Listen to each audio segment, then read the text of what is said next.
कर चुके थे कि इलेक्ट्रिक करंट क्या चीज होती है। उसमें मैंने आपको बताया था कि दो टाइप के करंट होते हैं, एक होता है एसी करंट और एक डीसी करंट होता है, जिसमें हम लोग ने डीसी करंट की सर्किट बनाए थे और डीसी करंट को समझे थे कि डीसी करंट में क्या होता है। इस वीडियो में हम लोग सीखेंगे कि एसी करंट क्या होता है और डीसी करंट क्या होता है। दो टाइप के करंट होते हैं ये तो बता चुका हूँ, लेकिन एसी करंट होता क्या है, डीसी करंट क्या होता है, उसके बारे में सब कुछ इस वीडियो में हम लोग सीखने वाले हैं।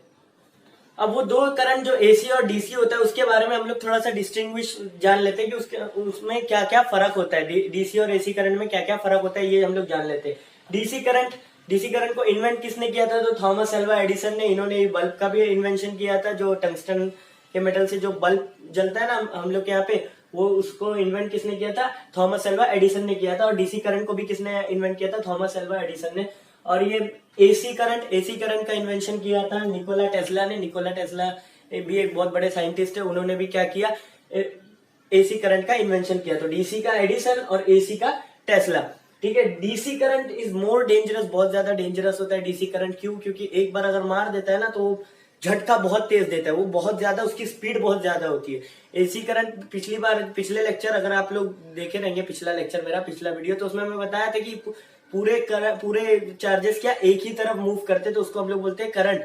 तो एक ही तरफ जब फ्लो करते तो डीसी का एकदम सीधा सीधा बहुत स्पीड में उसका चार्ज फ्लो करता है, तो इसके लिए वो बहुत ज्यादा डेंजरस रहता है, वो सीधा झटका मार देता है। अगर आप उसको छुएंगे ना बहुत तेज झटका मार देता है। एसी करंट थोड़ा सा कम डेंजरस होता है, क्योंकि इसके अंदर इसके जो इलेक्ट्रॉन्स है ना वो थोड़ी देर के लिए ऐसे फ्लो करेंगे, फिर पीछे आएंगे, फिर ऐसे फ्लो करेंगे, फिर पीछे आएंगे। उसके बारे में हम लोग बाद में समझते हैं कि क्यों कम डेंजरस होता है। इट ट्रेवल्स शॉर्ट डिस्टेंस, ये थोड़े डिस्टेंस के बाद इसकी एनर्जी लॉस हो जाती है, बहुत ज्यादा एनर्जी लॉस हो जाती है। अब एकदम तेज स्पीड में भागेगा तो थोड़ी देर के बाद रुकेगा ही ना। मैराथन में क्या करते हैं आप, अगर आप मैराथन के स्टार्टिंग लाइन पे है तो आप एकदम अपनी मैक्सिमम स्पीड पे थोड़ी भागते हैं, क्योंकि पता है कि बहुत ज्यादा दूर तक भागना है। तो अगर आप एकदम मैक्सिमम स्पीड पे भागेंगे तो थोड़ी देर के बाद आप जाके थक जाएंगे, आप एकदम हांफने लगेंगे। तो वैसे यहाँ पर डीसी करंट का ये क्या करता है, एकदम स्पीड में भागता है, तो थोड़ी देर के बाद इसकी एनर्जी पूरी लॉस हो जाती है, वो वहीं पर रुक जाता है। लेकिन एसी करंट क्या है, ये एसी करंट उतना स्पीड में नहीं दौड़ता है, तो इसके लिए ये बहुत ज्यादा दूर तक के जा सकता है। तो इसके लिए हमारे घर में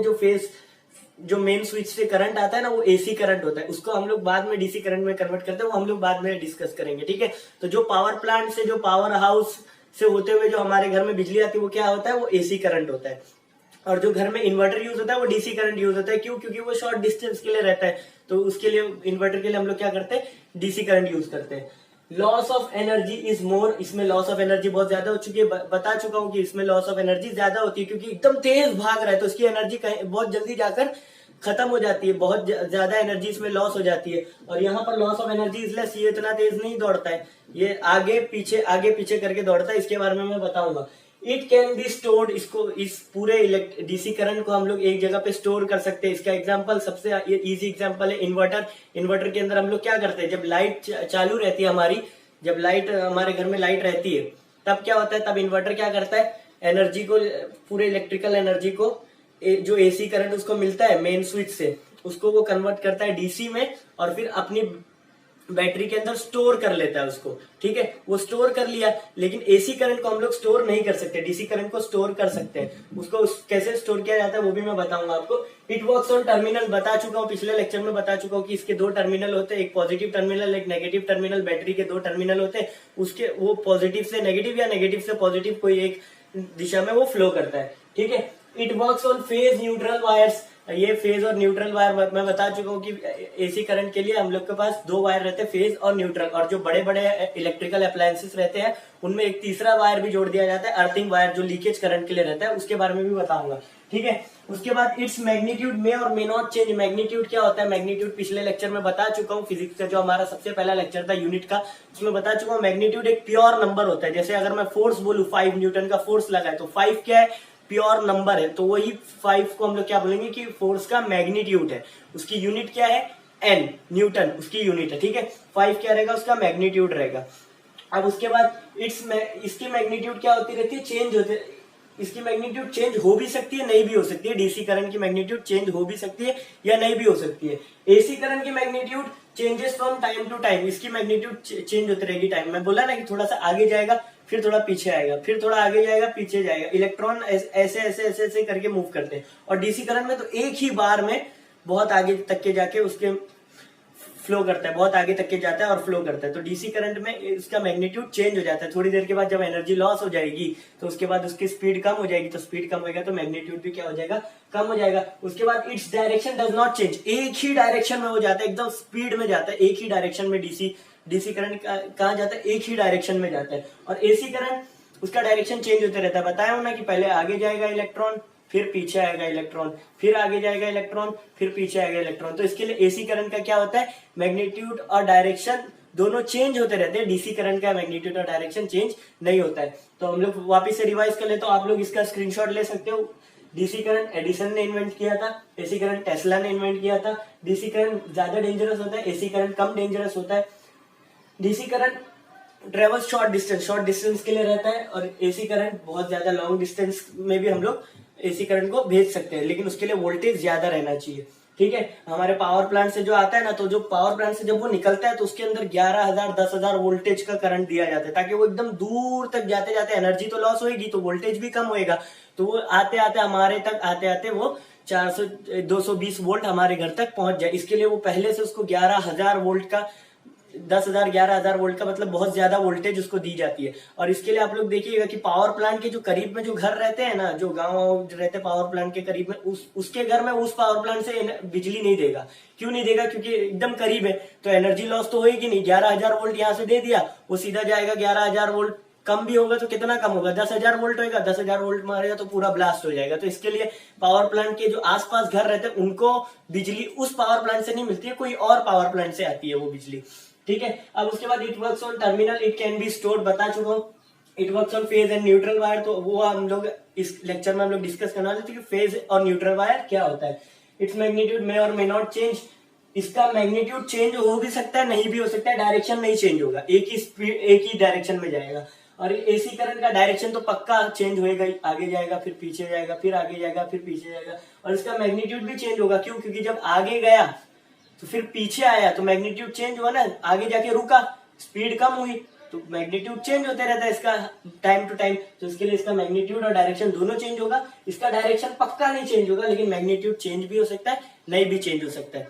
अब एसी करंट और डीसी करंट में फ्लो ऑफ चार्ज कैसा होता है, ये हम लोग देख लेते हैं कि क्या फर्क होता है इनके फ्लो ऑफ चार्ज में। तो करंट को मैंने क्या बोला था कि चार्ज फ्लो होना चाहिए, कोई भी चार्ज, पॉजिटिव चार्ज या नेगेटिव चार्ज फ्लो होना चाहिए, तो उसको हम लोग बोलेंगे ये इलेक्ट्रिक करंट है।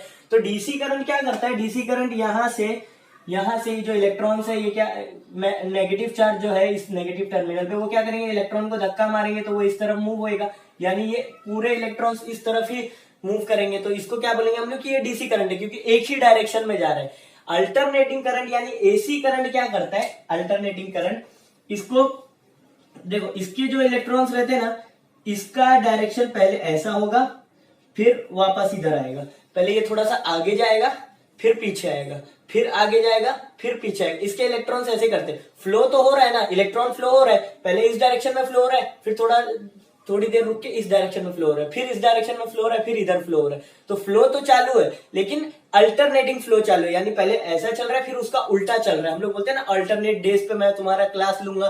तो अल्टरनेट डेज का मतलब क्या कि मंडे को अगर क्लास ले रहा हो तो ट्यूसडे को नहीं लूंगा, वेडनेसडे को क्लास लूंगा, फिर थर्सडे को नहीं लूंगा, फ्राइडे को क्लास लूंगा। तो वैसे अल्टरनेटिंग करंट मतलब पहले ऐसे चलेगा, फिर उसका उल्टा इस तरह उल्टे डायरेक्शन में चलेगा, फिर ऐसे चलेगा, फिर उसके उल्टे डायरेक्शन में। यानी सारे इलेक्ट्रॉन्स क्या करते हैं, फ्लो तो हो रहे लेकिन डायरेक्शन चेंज करते जाते हैं। अच्छा, अगर मैं इसका ग्राफ बनाऊं, अल्टरनेटिंग करंट का अगर मैं ग्राफ बनाऊं, अल्टरनेटिंग करंट का अगर मैं ग्राफ बनाऊं, तो ये सपोज करो कि ये टी है, टाइम, ये टाइम टी है, ठीक है। और उसके बाद ये है इसका वोल्टेज, ये इसका वोल्टेज हो गया। फिलहाल ये वोल्टेज है 0 पे, ठीक है, फिलहाल क्या है, ये वोल्टेज 0 पे। अब उसके बाद ये जो करंट ऐसे जाएगा, ऐसे ऐसे ऐसे, क्यों ऐसे ऐसे जाएगा, देखो पहले तो ये करंट एकदम पीक पे जाएगा, जब एकदम पीक पे जाके रुक गया तो फिर उल्टे डायरेक्शन में आएगा। तो जब उल्टे डायरेक्शन में आएगा तो फिर ये नेगेटिव साइड में जाएगा, है ना, फिर उसके बाद पॉजिटिव पे आएगा, फिर आगे की तरफ जाएगा, फिर नेगेटिव की तरफ आएगा। तो ये अल्टरनेटिंग करंट का ग्राफ कुछ इस तरीके से बनता है। और डीसी करंट, डायरेक्ट करंट का ग्राफ कुछ इस तरीके से बनता है, एकदम सीधा। अगर ये टी है और ये बी है तो ये एकदम सीधा बनेगा। क्यों, क्योंकि इसका डायरेक्शन चेंज नहीं हो रहा है, इसका मैग्नीट्यूड भी चेंज नहीं हो रहा है। बहुत कम होता है कि मैग्नीट्यूड चेंज हो जाता है, ठीक है। आगे जाके जब एनर्जी लॉस होगी तो इसका ग्राफ ऐसा हो जाएगा, मैग्नीट्यूड चेंज हो जाता है इसका, लेकिन डायरेक्शन चेंज नहीं होता है डीसी करंट में। अल्टरनेटिंग करंट का डायरेक्शन भी चेंज हो रहा है, मैग्नीट्यूड भी चेंज हो रहा है। देखो ना, मैग्नीट्यूड अगर मैं 5 की स्पीड से आगे जा रहा हूँ तो आगे जाके रुक रहा हूँ तो मेरी स्पीड 0 हो रही है, तो मतलब मैग्नीट्यूड चेंज हो रहा है। फिर पीछे आ रहा हूं मैं, फिर आगे जा रहा हूं, तो अल्टरनेटिंग करंट का क्या होता है, मैग्नीट्यूड भी चेंज होते रहता है, डायरेक्शन भी चेंज होते रहता है। अच्छा, ये जो आप ग्राफ देख रहे हो, ये अल्टरनेटिंग करंट का ये जो ग्राफ बन रहा है, इस ग्राफ में अगर आप देखो ना तो ये हम लोग पहले भी पढ़ चुके हैं। साउंड चैप्टर में आप पढ़े रहेंगे फ्रीक्वेंसी क्या होती है। फ्रीक्वेंसी क्या होती है, एक वेव होती है। फ्रीक्वेंसी क्या होती है, वेव को काउंट करने के लिए हम लोग फ्रीक्वेंसी का यूज करते हैं। तो देखो यहाँ पर ये एक वेव जा रही है ना, समंदर की लहरें भी ऐसे ऐसे करके जाती है। तो जो पॉइंट ऊपर की तरफ जा रहा है ना, उसको हम लोग बोलेंगे क्रस्ट। उसको क्या बोलेंगे, क्रस्ट। और जो नीचे की तरफ जा रहा है उसको हम लोग बोलेंगे ट्रफ। क्रस्ट और ट्रफ, क्रस्ट बोलेंगे और ट्रफ बोलेंगे, ठीक है।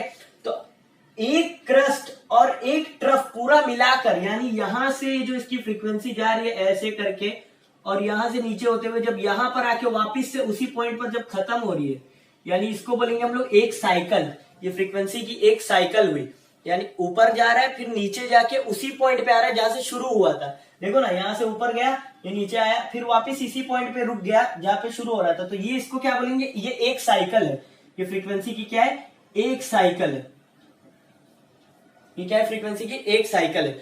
तो हमारे यहां पर इंडिया में जो बिजली यूज होती है उसमें ये एसी करंट क्या करता है, 1 सेकंड में 50 साइकिल पूरी कर देता है। मतलब 50 बार आगे पीछे हो जाता है इलेक्ट्रॉन्स। मतलब 50 बार हमारे इलेक्ट्रॉन्स क्या हो जाते हैं, आगे पीछे हो जाते हैं। मतलब 1 सेकंड के अंदर हमारा जो बल्ब होता है टंगस्टन का बल्ब, अगर आप उसको एसी करंट पे चलाएंगे ना तो 1 सेकंड में 50 बार चालू भी हो जाता है, 50 बार बंद भी हो जाता है। मतलब इतना फास्ट ये इलेक्ट्रॉन मूव करते हैं। तो इसके लिए अल्टरनेटिंग करंट की एनर्जी ज्यादा लूज नहीं होती है, क्योंकि वो ज्यादा दूर तक जाता ही नहीं है ना, वो अपनी जगह पर ही आगे पीछे करते रहता है। सारे इलेक्ट्रॉन्स क्या करते हैं, अपनी जगह पर ही आगे पीछे करते रहते हैं। डीसी करंट के इलेक्ट्रॉन्स आगे जाते ही रहेंगे, तो उनकी एनर्जी वहां पर लॉस हो जाती है। अल्टरनेटिंग में वैसा नहीं होता है। तो ये 1 सेकेंड में 50 हर्ट्ज की फ्रीक्वेंसी निकालता है 1 सेकंड में। हमारे यहाँ पे इंडिया में जो यूज होता है, बाहर कंट्री में कहीं पे 60 भी होता है। इसको आप 50 को ना +-50 लिखो, +-50, 50 +-50 +-5। मतलब क्या कि कभी कभार ऐसा होता है कि इसकी फ्रीक्वेंसी 45 हो जाती है, कभी कभार ऐसा होता है इसकी फ्रीक्वेंसी 55 हो जाती है। तो हमारे यहाँ पे जो होम अप्लायंसेस है ना, ये 45 पर भी चलेगा। मतलब 45, अगर 50 से थोड़ा सा कम उसको फ्रीक्वेंसी दे देंगे तो भी चलेगा, 45 से कम नहीं देना तो फिर खराब हो जाएगा, फ्यूज हो जाएगा। और अगर 55 पे देंगे तो भी चलेगा, 50 देंगे तो भी चलेगा। यानी 45 से 55 के बीच में कोई भी फ्रीक्वेंसी दो तो ये चलेगा। 55 से ज्यादा दे देंगे ना तो फट जाएगा। तो इसके लिए वो 55 से ज्यादा की फ्रीक्वेंसी को झेल नहीं पाता है। तो हमारे यहाँ पर हम लोग कितनी की फ्रीक्वेंसी यूज करते हैं, 50 की। 50 और अराउंड 45 to 55 के बीच में, तो +-5 लिख देना। अब देखते हैं कि डीसी करंट को स्टोर कैसे किया जाता है। हमारे यहाँ पे इन्वर्टर में जो बैटरी होती है वो डीसी करंट को स्टोर करके रखती है। तो वो कैसे स्टोर करती है वो हम लोग देखते हैं, ठीक है। तो डीसी करंट में जब पिछले लेक्चर में बताया था कि जब इलेक्ट्रॉन्स नेगेटिव से पॉजिटिव में अगर फ्लो करेंगे तो डीसी करंट, जो करंट हम लोग को मिलेगा वो किससे, पॉजिटिव से नेगेटिव में, यानी उसके उल्टे डायरेक्शन में फ्लो होगा। तो इलेक्ट्रॉन्स अगर यहां से यहां पर फ्लो हो रहे तो जो करंट है वो किस तरफ फ्लो होगा, पॉजिटिव से नेगेटिव में। अच्छा, ये करंट ये जो है पॉजिटिव से नेगेटिव तक के फ्लो होगा। क्या होगा अगर मैं इसको बीच में ही रोक दूं, अगर मैं बीच में से ये इस वायर को काट दूं, तब क्या होगा, तब करंट फ्लो ही नहीं होगा, यानी उसी जगह पर रहेगा। तो हम लोग क्या करेंगे, इसको काट के यहाँ पर एक प्लस लगा देंगे और यहाँ पर एक माइनस लगा देंगे। तब क्या होगा, तो ये पूरे करंट इसको फ्लो ही नहीं होगा, यहाँ पर सब करंट आके जमा हो जाएंगे। तो इसी तरीके से स्टोर किया जाता है करंट को, एक बैटरी में रख लेते हैं और उसको स्टोर कर लिया जाता है। डीसी करंट को बहुत आसान होता है स्टोर करना, एसी करंट को हम लोग स्टोर नहीं कर सकते। अब डीसी करंट एसी करंट में कन्वर्ट कैसे होता है ये हम लोग सीखते हैं। एसी करंट डीसी करंट में या डीसी करंट एसी करंट में कैसे कन्वर्ट होता है। तो दो अलग अलग डिवाइस आते हैं। पहला जो डीसी को एसी में कन्वर्ट कर दे, जो डायरेक्ट करंट को अल्टरनेटिंग करंट में कन्वर्ट कर दे, उसको हम लोग बोलते हैं इन्वर्टर। जो हमारे घर में इन्वर्टर होता है वो क्या करता है, डायरेक्ट करंट उसके अंदर होता है और उसको क्या करता है, वो एसी करंट में कन्वर्ट कर देता है, ठीक है। और जो एसी करंट को, जो हमारे मेन स्विच से एसी करंट आता है, उसको जो डीसी करंट में कन्वर्ट कर दे, उसको हम लोग कहते हैं रेक्टिफायर। उसको हम लोग क्या करते हैं, रेक्टिफायर कहते हैं, ठीक है। रेक्टिफायर का एक एग्जांपल देता हूं मैं। रेक्टिफायर का ये जो एग्जांपल है ना, ये देखो, ये जो है ना, ये मोबाइल का चार्जर, इसके अंदर भी एक रेक्टिफायर होता है। देखो यहां से ये एसी करंट मिल रहा है इसको, है ना, प्लग में डाल दिए। अब इसमें से इसको क्या मिल रहा है, एसी करंट मिल रहा है। और जो हमारे मोबाइल में क्या होती है, बैटरी होती है, बैटरी। अब मैंने बताया हूं कि एसी करंट को स्टोर नहीं कर सकते, तो बैटरी में स्टोर क्या होगा, डीसी करंट होगा। तो हम लोग को इसको किससे चार्ज करना पड़ेगा, डीसी करंट से चार्ज करना पड़ेगा। लेकिन मिल क्या रहा है इसमें, एसी मिल रहा है। और बीच में से यहां से ये जो करंट जाएगा, एसी जाएगा, तो बैटरी में तो स्टोर होगा नहीं। तब क्या करेंगे, इसके अंदर एडेप्टर, ये जो एडेप्टर है ना, ये जो एडेप्टर है, ये एडेप्टर है ना, इसके अंदर रेक्टिफायर होता है, छोटा सा रेक्टिफायर होता है, क्योंकि इसमें से छोटा अमाउंट ऑफ करंट आता है। तो ये इसको क्या बोलेंगे, रेक्टिफायर। ये एसी जो मिल रहा है इसको, एसी, उसको क्या किस में कन्वर्ट कर देता है, डीसी में कन्वर्ट कर देता है। और वो डीसी करंट किस में जाके स्टोर हो जाता है, मोबाइल की बैटरी में स्टोर हो जाता है। एक और थोड़ा सा बड़ा रेक्टिफायर अगर मैं आपको दिखाऊं, तो ये है वो बड़ा रेक्टिफायर। ये देखो, इसमें से इसको हम लोग ने लगाया प्लग में, तो इसमें से ज्यादा अमाउंट ऑफ करंट आएगा। क्यों, क्योंकि ये देखो यहाँ पर अर्थिंग भी दी हुई है, तो लीकेज करंट है ना, तो इसमें ज्यादा अमाउंट ऑफ करंट मिलता है। तो ये करंट क्या करेगा, एसी सप्लाई इसको मिली, तो ये यहां से पास होते होते आएगा। और ये यहां पर देखो, ये है इसका रेक्टिफायर। ये इसका रेक्टिफायर क्या करेगा, एसी करंट जो इसको मिल रहा है उसको कन्वर्ट कर देगा डीसी में, और फिर वो डीसी करंट यहां से होते हुए जाएगा लैपटॉप में, और लैपटॉप की बैटरी में जाके स्टोर हो जाएगा। क्यों, क्योंकि डीसी करंट स्टोर होता है, एसी करंट स्टोर नहीं होता है। ठीक है, अब हम लोग देखते हैं इन्वर्टर। इन्वर्टर क्या होता है, इन्वर्टर कैसे काम करता है वो भी हम लोग देखते हैं। ठीक है, तो इन्वर्टर के अंदर ना, इन्वर्टर के अंदर रेक्टिफायर भी होता है और इन्वर्टर भी होता है। देखो मैं बताता हूं कैसे। ये सपोज करो कि ये है आपका मेन प्लग स्विच, ठीक है।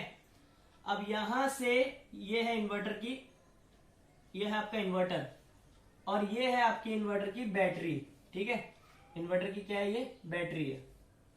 अब ये जो बैटरी है ना, ये क्या करेगा, पहले जब लाइट है तब क्या इसको एसी मिल रहा है ना, इसको एसी मिल रहा है। हमारे घर में क्या आता है, एसी करंट आता है, ये 3 फेज का रहता है, एसी करंट आता है। तो वो एसी को यहां पर देखो, ये रहता है रेक्टिफायर,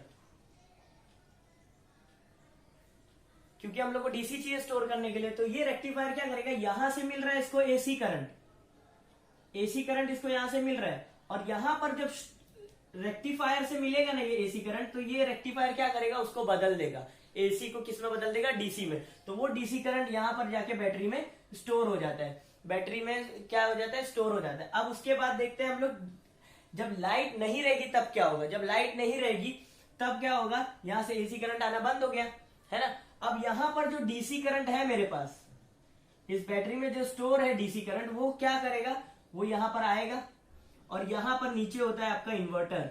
वो इन्वर्टर क्या करेगा, इस एसी को, इस डीसी को इस एसी में कन्वर्ट कर देगा, और यहां से भेज देगा मेन स्विच की तरफ। तो हमारे जो घर के जितने भी अप्लायंसेस है वो काम करने लगेंगे। तो इन्वर्टर क्या करता है, डीसी को एसी में कन्वर्ट करता है, रेक्टिफायर क्या करता है, एसी को डीसी में कन्वर्ट करता है। ठीक है, अब एसी करंट में देखते हैं कि अर्थिंग वायर किस काम आता है, अर्थिंग वायर किस काम आता है, और फेज न्यूट्रल क्या होता है वो हम लोग। तो देखो एसी करंट जो होता है ना, उसमें 2 वायर होते हैं, एक होता है फेज और एक होता है न्यूट्रल। ठीक है, अर्थिंग वायर तीसरा है, वो मैं बाद में बताऊंगा। फेज वायर क्या करता है, करंट को ले आता है, उसको हम लोग हॉट वायर भी बोलते हैं। फेज वायर को हॉट वायर, रेड वायर रहता है, वो लाल कलर में रहता है, हॉट वायर, लाइव वायर, गर्म तार, ऐसे बहुत सारे नाम होते हैं फेज वायर के।